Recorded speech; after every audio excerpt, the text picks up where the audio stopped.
영하 40도, 사람이 몇 분만 밖에 서 있어도 속눈썹에 하얗게 서리가 앉고 맨손으로 쇠붙이를 만지면 살갗이 달라붙어 버리는 그 살인적인 추위 속에서 몽골의 끝없는 초원 한복판을 낡은 버스 한 대가 하얀 입김을 뿜으며 달리고 있습니다. 그런데 이 버스 어딘가 낯설지가 않죠.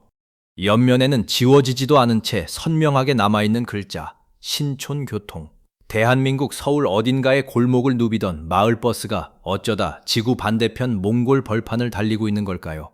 더 놀라운 건 이 버스의 몸값입니다. 한국에서는 주행거리가 수십만 킬로미터에 달해 폐차장으로 향할 뻔했던 이 늙은 버스가 몽골에서는 중국에서 갓 뽑은 반짝반짝한 신차보다도 더 비싼 값에 팔려나가고 있다는 겁니다.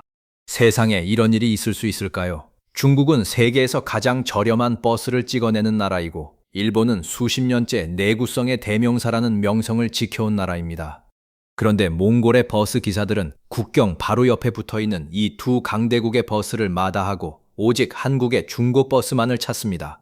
오늘은 바로 이 이야기, 왜 몽골에서는 중국도 일본도 손을 들고 물러났는지 그 진짜 이유를 하나하나 파헤쳐 보겠습니다. 먼저 이게 그냥 일부 지역의 특이한 현상이 아니라는 걸 숫자로 보여드릴게요. 몽골은 자동차를 단 한 대도 직접 만들지 못하는 나라입니다. 도로 위를 굴러다니는 모든 차가 100% 수입산이죠. 그런데 그 수입버스 시장을 어느 나라가 장악하고 있느냐? 놀랍게도 대한민국입니다. 통계를 보면 2018년 한 해 동안 몽골이 수입한 버스는 총 1363대였는데 이 가운데 무려 930대가 한국산이었습니다. 비율로 따지면 68.2%, 몽골에 들어오는 버스 10대 중 7대가 한국 버스였다는 뜻이죠. 그리고 이건 어쩌다 한 해 반짝한 기록이 아닙니다. 한국 중고버스는 무려 21년 연속으로 몽골 버스 수입 시장에서 최대 공급국 자리를 지켜왔습니다. 20년이 넘는 세월 동안 중국이 아무리 싼 가격으로 밀고 들어와도 일본이 아무리 품질을 내세워도 몽골의 선택은 흔들리지 않고 한국이었던 겁니다. 이건 한국 중고차 수출이라는 더 큰 흐름 속에서 보면 더욱 실감이 납니다. 최근 한국의 중고차 수출은 그야말로 폭발적으로 늘고 있는데요. 2024년에 약 62만 대, 금액으로 50억 달러 수준이던 것이 불과 1년 만인 2025년에는 88만 5천여 대, 금액으로 88억 달러까지 치솟았습니다. 1년 사이에 거의 2배 가까이 늘어난 거죠. 한국의 중고차와 중고버스는 이제 전 세계가 인정하는 하나의 수출 상품이 되어가고 있는 셈입니다.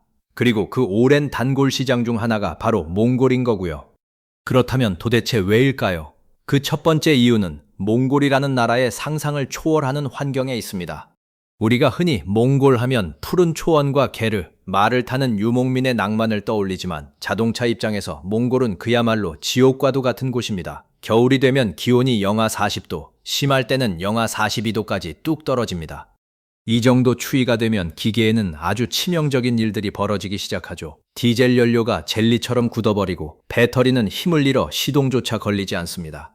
고무 부품은 딱딱하게 얼어 부서지고 각종 전자장비는 오작동을 일으키기 시작하죠. 여기에 더해 몽골의 도로 사정은 또 어떻습니까? 수도인 울란바토르를 조금만 벗어나면 포장도로는 사라지고 끝없는 비포장 흙길과 자갈밭이 펼쳐집니다. 버스는 매일같이 덜컹거리며 온몸으로 그 충격을 견뎌내야 하는 거죠. 게다가 몽골의 겨울은 상상 이상으로 깁니다. 추위가 4월까지 이어지니 1년의 절반 가까이를 이 혹독한 조건 속에서 버텨야 하는 셈입니다. 이런 곳에서는 버스 한 대가 벌판 한복판에서 멈춰 서는 것이 단순한 불편을 넘어 승객의 생명과 직결되는 문제가 됩니다. 그래서 몽골 사람들에게 멈추지 않는 차는 그 무엇보다 중요한 가치였던 겁니다. 바로 이 지점에서 중국산과 일본산 버스가 하나둘 무릎을 꿇기 시작합니다. 먼저 중국산 버스, 특히 최근 몽골에 대량으로 들어오기 시작한 중국산 전기버스는 가격이 정말 매력적입니다. 신차인데도 가격이 저렴하고 요금도 우리 돈으로 겨우 100원대일 만큼 운영비가 싸니까요. 하지만 문제는 그 다음입니다. 극저온 환경에서 배터리 성능이 급격히 떨어지면서 겨울이 되면 한번 충전으로 갈 수 있는 거리가 뚝뚝 떨어지고 시동 불량이 속출합니다. 몽골 현지에서는 중국산 버스를 타고 장거리를 나갔다가는 벌판 한복판에서 얼어 죽는다는 말이 나올 정도예요. 실제로 초창기 도입된 중국제 전기버스들은 고장이 잦은데도 제때 수리가 되지 않아 그대로 방치되는 경우가 많았습니다. 부품을 구하기도 어렵고 고치는데 시간과 돈이 너무 많이 드니까요. 싸게 샀다가 겨울마다 골머리를 앓게 되는 거죠. 그럼 내구성으로 유명한 일본산은 어떨까요? 일본차 이야기를 하려면 흥미로운 사실 하나를 짚고 넘어가야 합니다. 사실 몽골의 승용차 시장은 이미 일본차가 완전히 장악했습니다. 현재 몽골에 등록된 차량의 70% 이상이 일본에서 수입된 중고차일 정도죠. 그런데 여기에 아주 재미있는 문제가 하나 숨어 있습니다. 몽골은 우리나라와 똑같이 자동차가 도로 오른쪽으로 달리는 좌핸들 국가입니다. 그런데 일본은 반대로 왼쪽으로 달리는 우핸들 국가죠. 그러니까 몽골 도로 위를 달리는 수많은 일본 중고차들은 운전석이 반대편에 달린 차들이라는 겁니다. 추월할 때 앞이 잘 안 보여 사고 위험이 크고 여러모로 불편할 수밖에 없죠. 그런데도 워낙 싸고 물량이 많다 보니 승용차 시장은 일본차가 휩쓴 겁니다. 하지만 버스만큼은 이야기가 완전히 달랐습니다. 일본산 버스에는 결정적인 약점이 두 가지 있었거든요.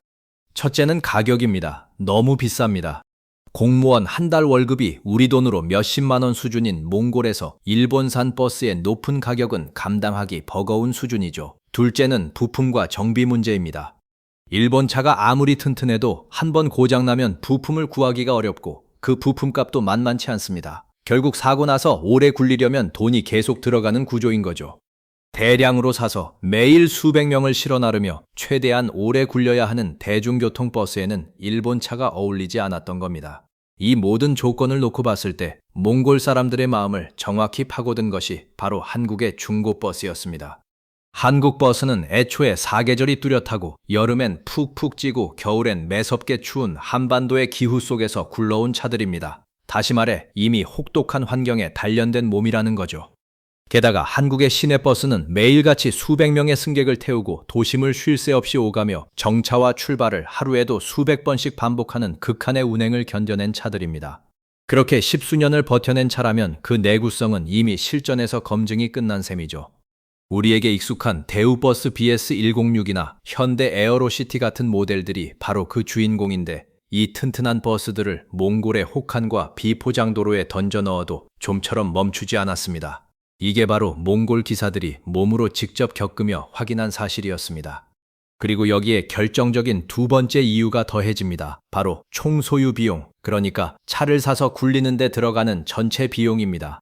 겉으로만 보면 중국산 신차가 제일 싸 보이죠. 하지만 자동차라는 건 살 때 한번 돈을 내고 끝나는 물건이 아닙니다. 사는 순간부터 기름값, 수리비, 부품값이 계속 들어가죠. 중국산은 초기 가격은 싸지만 고장이 잦아 수리비가 눈덩이처럼 불어나고 일본산은 사는 것부터 비싼 데다 부품값도 비쌉니다. 그런데 한국 버스는 어떨까요? 이미 몽골에 20년 넘게 수만 대가 들어와 있다 보니 부품을 구하기가 아주 쉽습니다.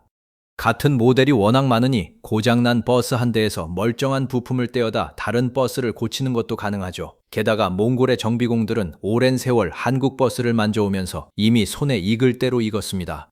어디가 잘 고장나는지, 무슨 소리가 나면 어디를 봐야 하는지 훤히 꿰고 있는 겁니다. 결국 처음 살 때는 조금 비싸더라도 두고두고 싸게 굴릴 수 있는 차. 그게 바로 한국 중고버스였던 거죠. 이쯤 되면 그 유명한 한글 간판 이야기를 하지 않을 수 없습니다. 몽골을 여행하다 보면 정말 신기한 광경을 마주하게 됩니다. 버스 옆면에 선진운수, 강남학원, 소담 이런 한글이 그대로 붙어 있는 겁니다. 심지어 노선 번호나 정류장 안내 같은 한글 글씨까지 지우지 않은 채로 그대로 달리고 다니죠. 처음 보는 사람은 아니 왜 저걸 안 지웠지? 하고 의아해 할 겁니다. 몽골 사람들이 한글을 읽지도 못하는데 말이죠. 그런데 여기에 반전이 있습니다. 안 지운 게 아니라 일부러 안 지우는 겁니다. 왜냐하면 그 한글 간판이야말로 이 버스는 진짜 한국산이다 라는 확실한 보증서 역할을 하기 때문입니다. 몽골 사람들 사이에서 한국 버스는 곧 믿을 수 있는 차, 튼튼한 차라는 인식이 워낙 강하게 자리 잡고 있어서 오히려 한글이 붙어 있으면 이거 진짜 백이구나 하고 더 비싸게 쳐주는 거죠. 그래서 어떤 판매상들은 한글이 다 지워진 버스에 일부러 다시 한글 스티커를 붙이기도 한다고 합니다. 우리에게는 그저 지워야 할 낡은 흔적처럼 보이는 한글이 몽골에서는 품질을 증명하는 하나의 브랜드가 되어버린 겁니다. 참 묘하고도 한편으로는 자랑스러운 일이죠. 이런 인기의 뿌리를 거슬러 올라가 보면 사실 그 시작에는 한류가 있었습니다. 1990년 몽골의 시장 경제가 도입되면서 몽골은 빠른 경제 성장에 목말라 있었습니다. 그때 몽골이 자신들의 성장 모델로 삼은 나라가 바로 한국이었죠. 특히 몇 해 전 몽골에서 한국 드라마 야인 시대가 방영됐을 때는 그 인기가 어마어마했습니다. 울란바토르 거리에 주인공 김두한을 흉내내며 중절모의 양복을 차려입은 사람들이 넘쳐났을 정도였으니까요. 이렇게 한국 문화에 대한 동경이 차곡차곡 쌓이면서 자연스럽게 한국 제품은 좋은 것이라는 이미지가 몽골 사람들의 마음속에 깊이 새겨졌습니다. 자동차와 버스도 예외가 아니었던 거죠. 한때는 현대자동차의 아주 오래된 모델인 엑셀이 몽골 현지에서 우리 돈 200만 원을 호가하는 값에 팔릴 정도였으니 그 인기를 짐작할 만합니다. 그런데 여기서 우리가 꼭 짚고 넘어가야 할 배경이 하나 더 있습니다. 몽골이 왜 그렇게 많은 버스를 필요로 했느냐 하는 문제입니다. 몽골의 수도 울란바토르는 원래 러시아가 인구 80만 명 규모로 설계한 도시인데 지금은 인구가 160만 명까지 불어났습니다. 도시가 감당할 수 없을 만큼 사람이 몰리다 보니 교통체증이 극심하고 무엇보다 대기오염이 그야말로 세계 최악 수준에 이르렀죠. 실제로 2026년 초 기준으로 울란바토르는 대기질 지수가 200을 넘기며 세계에서 가장 오염된 도시 10위권에 이름을 올렸습니다. 그 이유가 참 안타까운데요. 울란바토르는 분지지형이라 공기가 잘 순환되지 않습니다. 여기에 겨울철 게르촌 주민들이 추위를 견디려고 석탄을 떼는데 이 매연이 도시 전체 대기오염의 80%를 차지한다고 합니다. 무거운 오염물질이 분지에 갇혀 빠져나가지 못하니 겨울철엔 100m 앞도 안 보일 만큼 뿌연 스모그가 도시를 뒤덮는 거죠. 이런 상황이니 몽골 정부로서는 매연을 뿜는 낡은 차들을 줄이고 대중교통을 확충하는 게 발등에 떨어진 불이었습니다. 그래서 막대한 예산을 들여 대규모로 버스를 도입하는 사업을 계속 추진해 온 거고요. 그런데 바로 이 대목에서 안타깝게도 한국의 이미지에 큰 상처를 남긴 사건이 하나 터졌습니다. 몽골 정부가 대기 환경을 개선하겠다며 한국으로부터 시내버스 600대를 들여오는 대형 사업을 추진했는데 2023년 9월 먼저 도착한 버스 100대를 공개하는 행사에서 문제가 드러난 겁니다. 일부 버스에서 시커먼 매연이 뿜어져 나왔고 페인트가 벗겨지고 녹이 슬고 심지어 철판을 덧대 땜질한 흔적까지 발견됐죠. 알고 보니 이 버스들에는 1996년 기준의 낡은 유로2 엔진이 들어가 있었습니다. 그런데 겉면에는 훨씬 최신 기준인 유로5 스티커가 떡하니 붙어 있었죠. 유로5는 유로2에 비해 미세먼지 배출량이 12분의 1 수준으로 강화된 훨씬 깨끗한 엔진 기준입니다. 그러니까 매연을 많이 뿜는 구형 엔진을 마치 최신 친환경 엔진인 것처럼 스티커를 붙여 판꼴이 된 거죠. 대기오염을 줄이겠다고 큰 돈을 들여 사온 버스가 오히려 매연을 뿜어대는 구형 엔진을 달고 있었으니 몽골 국민들의 분노는 당연히 클 수밖에요. 결국 이 사건으로 울란바토르 시장과 담당 장관이 자리에서 물러났고 한국인 브로커 2명을 포함한 관계자들이 현지에서 구속되는 사태로까지 번졌습니다. 그동안 선진국으로만 여겨지던 한국 기업에 대한 이미지에 적지 않은 상처가 남은 겁니다. 이 사건은 우리에게 아주 중요한 교훈을 던져줍니다. 몽골 사람들이 한국 버스를 사랑하게 된 건 결국 오랜 세월 쌓아온 신뢰 때문이었다는 점이죠. 혹한 속에서도 멈추지 않는 튼튼함, 오래 굴릴 수 있는 경제성, 그리고 한국산은 믿을만하다는 그 믿음, 이 신뢰가 20년 넘게 몽골 시장을 지켜온 진짜 힘이었습니다. 그렇기에 그 신뢰를 저버리는 일부의 잘못된 행동은 단지 한 회사의 문제가 아니라 한국 전체가 오랜 세월 쌓아 올린 소중한 자산을 갉아먹는 일이 될 수 있는 겁니다. 우리가 이 이야기를 흐뭇하게만 볼 수 없는 이유죠. 그럼에도 불구하고 한국과 몽골의 인연은 앞으로 더 깊어질 전망입니다. 두 나라는 포괄적 경제 동반자 협정, 이른바 세파라고 부르는 협상을 진행해 왔는데 최근 원칙적으로 타결에 이르렀습니다. 조금 어려운 말 같지만 쉽게 말하면 두 나라가 서로 물건을 사고 팔 때 붙는 세금인 관세를 확 낮추거나 없애기로 약속했다는 뜻입니다. 이 협정이 발효되면 자동차 부품과 중고차에 붙던 관세가 즉시 또는 단계적으로 사라지게 됩니다. 다시 말해 앞으로 한국 버스와 자동차가 몽골로 수출되기가 훨씬 더 쉬워지고 값도 더 경쟁력을 갖추게 된다는 뜻이죠. 몽골 입장에서는 더 좋은 한국 차를 더 싸게 살 수 있게 되는 거고요.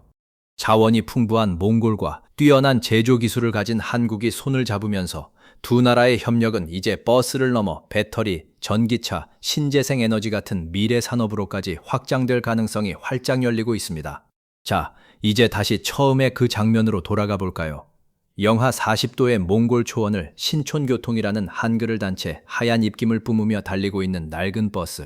우리에게는 폐차 직전의 고물처럼 보이던 그 버스가 지구 반대편에서는 중국도 일본도 끝내 이겨내지 못한 혹독한 환경을 묵묵히 견디며 몽골 사람들의 하루하루를 책임지는 든든한 발이 되어주고 있습니다.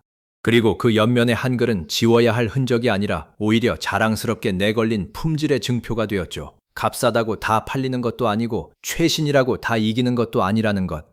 결국 진짜 경쟁력이란 오랜 시간 묵묵히 쌓아온 신뢰와 실력에서 나온다는 것을 저 낡은 버스 한 대가 조용히 증명하고 있는 셈입니다. 그리고 그 신뢰는 한 번 무너지면 되찾기 어렵다는 것도 우리가 함께 기억해야 할 대목이겠죠. 몽골의 매서운 겨울바람 속에서도 끝끝내 시동을 멈추지 않는 한국 버스처럼 우리가 세계 곳곳에 남긴 메이드 인 코리아의 흔적들이 앞으로도 오래오래 그 믿음을 지켜가기를 바라봅니다. 오늘도 긴 영상 끝까지 함께 해주셔서 진심으로 감사합니다.